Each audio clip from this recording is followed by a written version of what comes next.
ठंड में ठिठुरते दो बच्चों की एक दुख भरी कहानी। अंदर चले आएं, श्रीमान अंदर चले आएं।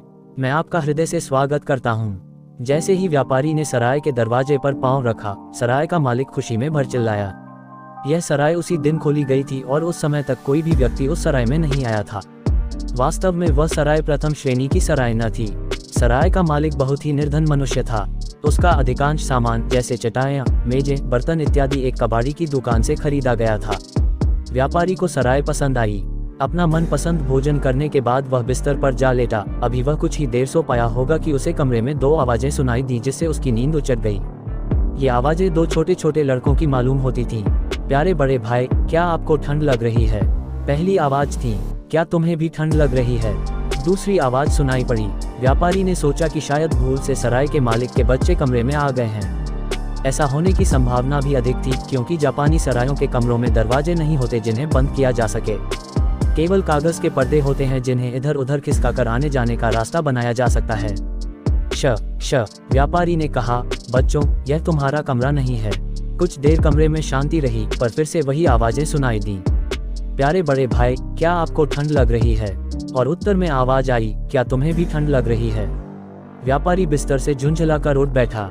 उसने मोमबत्ती जलाई और कमरे का ध्यानपूर्वक निरीक्षण किया, किंतु कहीं कोई चूहिया का बच्चा भी तो नहीं मिला। उसने मोमबत्ती को जलता रहने दिया और चुपचाप बिस्तर पर जा लेटा। कुछ क्षण बाद फिर दो आवाजें आईं, प्यारे बड़े भाई, क्या आपको ठंड लग रही है? और उत्तर में, क्या तुम्हें भी ठंड लग रही है? सुनाई पड़ी। आवाजें एक रजाई में से आ रही थीं। व्यापारी ने ध्यानपूर्वक दोनों आवाजों को सुना।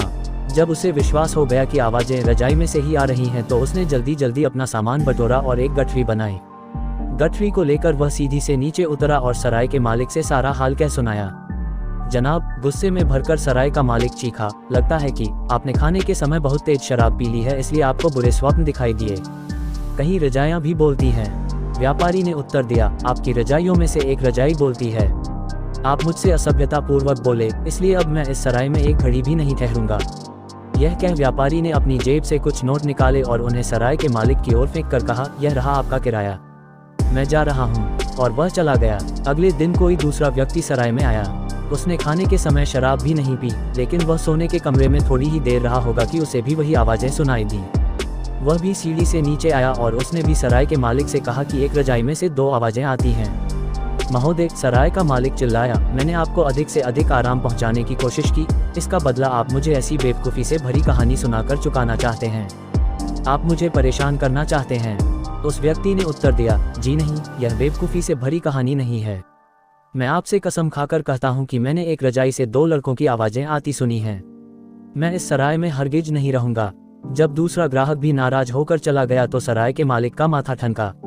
वह ऊपर गया और उसने एक के बाद दूसरी रजाई उल्टना पलटना शुरू कर दिया। उसे भी एक रजाई में से दो आवाजें आती सुनाई दी, प्यारे बड़े भाई, क्या आपको ठंड लग रही है? क्या तुम्हें भी ठंड लग रही है? सराय का मालिक उस रजाई को अपने कमरे में ले गया और रात भर उसे ओकर सोया। रात भर दोनों लड़के एक से यही प्रश्न करते रहे। अगले दिन सराय का मालिक उस रजाई को लेकर उस कबाड़ी की दुकान पर गया जहां से उसने उसे खरीदा था।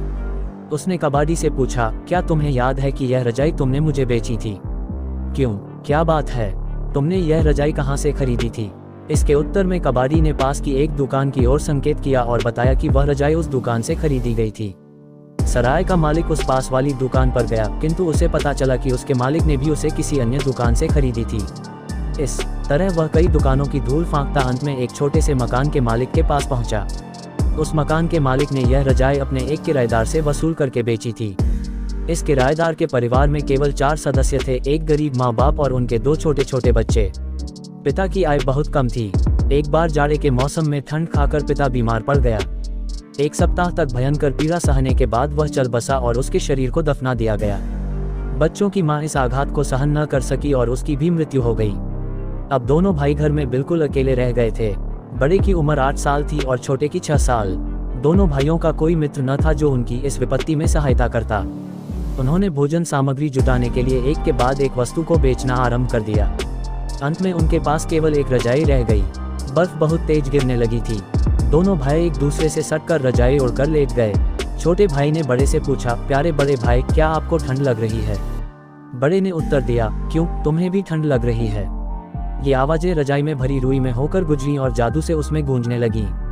तभी मकान मालिक अपने मकान का किराया लेने आ पहुंचा। कुछ देर तो वह त्योरी चाय मकान में टहलता रहा, फिर लड़कों को जगाकर कहा, मकान का किराया लाओ। बड़े लड़के ने उत्तर दिया, महोदय, हमारे पास इस रजाई के अतिरिक्त कुछ भी नहीं है। मकान मालिक गुस्से में चिल्लाया, मैं कुछ नहीं जानता, या तो मकान खाली कर दो या मकान का किराया लाओ, अभी मैं इस रजाई को किराए के रूप में रखे लेता हूँ। दोनों भाई यह सुनकर थर थर कांपने लगे। बड़े लड़के ने कहा, महोदय, बाहर बर्फ की मोटी तह जमी हुई है, हम कहाँ जाएंगे। मकान मालिक जोर से चिल्लाया, बकवास मत करो और यहाँ से रफू चक्कर हो जाओ। अंत में उन्हें बाहर निकलना ही पड़ा। उनमें से हर एक केवल एक पतली कमीज पहने था, शेष कपड़े रोटी खरीदने में बिक चुके थे। वे उस मकान के पिछवाड़े जाकर एक दूसरे से सटकर बर्फ से पटी सड़क पर लेट गए। उनके ऊपर बर्फ की तह पर तह जमती चली गई।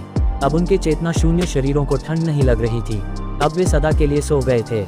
सुबह को एक राहगीर उधर से गुजरा। वह इन दोनों के मृत शरीर को दया की देवी के मंदिर में ले गया। जापानी मंदिरों में इस पवित्र देवी को, जिसका सुंदर और दयावान मुख है और 1000 हाथ भी हैं, देखा जा सकता है। ऐसा कहा जाता है कि इस देवी के लिए स्वर्ग के दरवाजे खुले पड़े रहते हैं, जहां इसको हर प्रकार का आराम और शांति मिलेगी। लेकिन फिर भी वह वहां इसलिए नहीं जाती क्योंकि उसे उन लाखों गरीब आत्माओं की, जो संसार में डक, बीमारी और अनेक विपत्तियां सहन कर रही हैं, चिंता है। उसका कहना है कि वह उनके साथ रहना पसंद करती है और उनकी अपने 1000 हाथों से सहायता करेगी। दोनों भाइयों को दया की देवी के मंदिर के एक कोने में दफना दिया गया।